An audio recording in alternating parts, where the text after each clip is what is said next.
Hello my dear aspirants, स्वागत है आप सभी का। आज हम समझेंगे कि क्या होते हैं main verbs, helping verbs, modal auxiliary verbs और प्राइमरी ऑक्सिलरी वर्ब्स, और समझेंगे कि इनका इंग्लिश ग्रामर में क्या यूज होता है। बहुत से लोगों को इनमें क्या फर्क होता है, इनका क्या यूज होता है, यही नहीं पता होता। कंपटीशन पॉइंट ऑफ व्यू से परिभाषा को जानना काफी नहीं है, लेकिन इनकी समझ होना बहुत ही ज्यादा जरूरी है। पिछले वीडियो में हमने वर्ब्स को समझा था। इस वीडियो में हम समझेंगे कि आखिर वर्ब्स को इन कैटेगरीज में क्यों बांटा गया। तो आगे बढ़ने से पहले एक बार हम वर्ब्स की परिभाषा को दोहरा लेते हैं। किसी सेंटेंस का वह पार्ट या वर्ड जो किसी प्रोसेस या एक्टिविटी के होने की जानकारी दे, उसे वर्ब्स कहते हैं।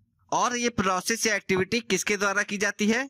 ये की जाती है सब्जेक्ट के द्वारा। ये बातें हम पहले ही समझ चुके हैं। अब अगर हमें किसी एक्टिविटी को सेंटेंस में व्यक्त करना हो तो हमें उस एक्टिविटी के बारे में कुछ जरूरी जानकारियां चाहिए होती हैं। इन जानकारियों के बिना हम किसी भी एक्टिविटी को सेंटेंस में व्यक्त नहीं कर सकते। और वो जानकारियां होती हैं, पहली, एक्चुअल या मेन एक्टिविटी क्या है। दूसरी, एक्टिविटी के टाइम के साथ क्या संबंध है। तीसरी, एक्टिविटी की स्टेट या स्टेटस क्या है। स्टेट या स्टेटस का मतलब एक्टिविटी कंटिन्यू स्टेट में है या कंप्लीटेड स्टेट में है। और एक चौथा डिफरेंट केस है, जब कभी कभी किसी प्रोसेस या एक्टिविटी के साथ कोई फीलिंग या मूड जुड़ा होता है। तो ये 3+1 इंफॉर्मेशन हमें चाहिए होती है अगर हम किसी प्रोसेस या एक्टिविटी को सेंटेंस में व्यक्त करना चाहते हैं। तो कौन सा वर्ब किसी एक्टिविटी के बारे में क्या जानकारी देता है, इसी के आधार पर वर्ब्स को दो कैटेगरीज में बांटा गया है। तो चलिए देखते हैं कि कौन सा वर्ब किसी एक्टिविटी के बारे में क्या इंफॉर्मेशन देता है।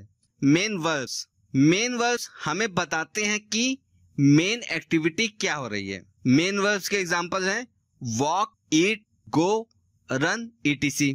और हम जानते हैं कि मेन वर्ब्स कई फॉर्म्स में होते हैं। फर्स्ट फॉर्म्स या base forms, second forms, third forms, ING forms और एस या ईएस की फॉर्म्स। तो ये मेन वर्ब इतनी फॉर्म्स में क्यों होते हैं? क्योंकि ये फॉर्म्स एक्टिविटी या प्रोसेस की स्टेट या स्टेटस बताते हैं। जैसे आई एम वॉकिंग में वॉक मेन एक्टिविटी है और आईएनजी फॉर्म उस एक्टिविटी के कंटिन्यू स्टेट में होने की जानकारी दे रहा है।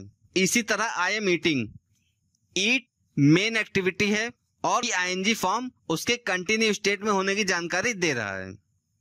तो मेन वर्ब हमें किसी एक्टिविटी के बारे में क्या क्या जानकारियां देता है? पहला, मेन एक्टिविटी क्या है। दूसरा, उस एक्टिविटी की स्टेट या स्टेटस क्या है। तो किसी एक्टिविटी को सेंटेंस के माध्यम से व्यक्त करने के लिए जरूरी 3+1 इंफॉर्मेशन में से दो तो हमें मेन वर्ब ने दे दी। अब बची दो, टाइम की इंफॉर्मेशन और फीलिंग या मूड की इंफॉर्मेशन। ये इंफॉर्मेशन हमें देता है हेल्पिंग वर्ब। अब टाइम और फीलिंग या मूड की इंफॉर्मेशन के आधार पर हेल्पिंग वर्ब्स को आगे दो कैटेगरीज में बांटा गया है। Model auxiliary verbs. ये हेल्पिंग वर्ब्स हमें मेन एक्टिविटी या मेन वर्ब से जुड़ी फीलिंग या मूड की जानकारी देते हैं। जैसे यू मस्ट गो। गो क्या है? मेन एक्टिविटी, और मस्ट यहाँ पे मेन एक्टिविटी के साथ कंपल्शन का भाव जुड़ा है, इसकी इंफॉर्मेशन दे रहा है। उसी तरह यू शुड गो। गो क्या है? मेन एक्टिविटी, और शुड यहाँ पे इस गो मेन एक्टिविटी के साथ सलाह या सजेशन का भाव जुड़ा है, इसकी इंफॉर्मेशन दे रहा है। अब देखते हैं प्राइमरी ऑक्सिलरी वर्ब्स। ये हेल्पिंग वर्ब्स हमें मेन एक्टिविटी या प्रोसेस के टाइम से जुड़ी इंफॉर्मेशन देते हैं। जैसे आई एम ईटिंग, इसमें ईट क्या है? Main activity.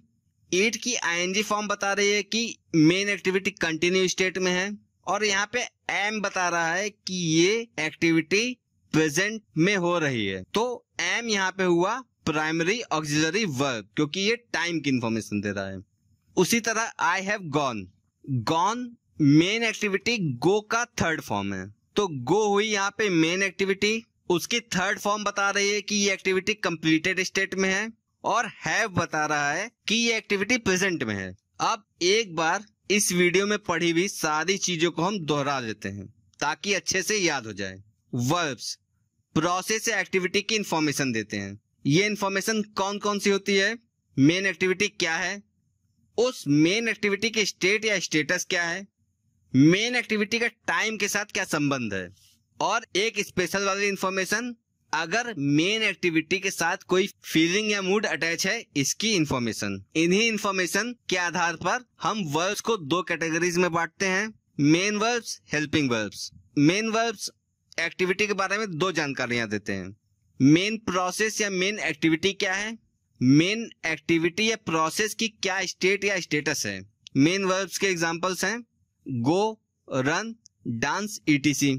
Helping verbs main verbs के टाइम और फीलिंग से जुड़ी इंफॉर्मेशन देने में मदद करते हैं, और इसी आधार पर हेल्पिंग वर्ब्स को आगे दो कैटेगरीज में बांटा गया है, मॉडल ऑक्सिलरी वर्ब्स और प्राइमरी ऑक्सिलरी वर्ब्स।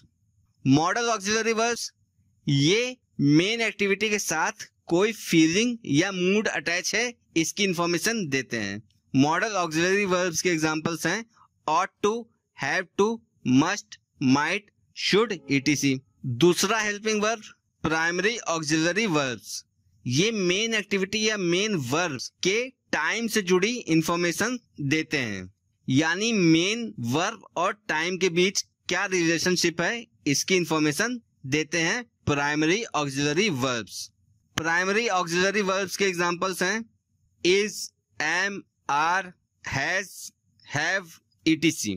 तो उम्मीद करता हूं आपको main verbs, helping verbs, modal auxiliary verbs, primary auxiliary verbs क्या होते हैं और इनका इंग्लिश ग्रामर में क्या यूज होता है, ये बातें समझ आ गई होंगी। अब अगले लेक्चर में हम प्राइमरी ऑक्सिलरी वर्ब्स को डिटेल में पढ़ेंगे। प्राइमरी ऑक्सिलरी वर्ब्स के यूज का अध्ययन हम किस टॉपिक के अंतर्गत करते हैं? टेंस के। तो हमारा अगला टॉपिक है टेंस।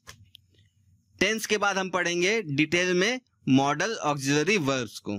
तो चैनल को सब्सक्राइब कर लीजिए ताकि आने वाला कोई भी लेक्चर आपसे मिस ना हो। तब तक के लिए अपना ध्यान रखिए और साथ बने रहने के लिए धन्यवाद।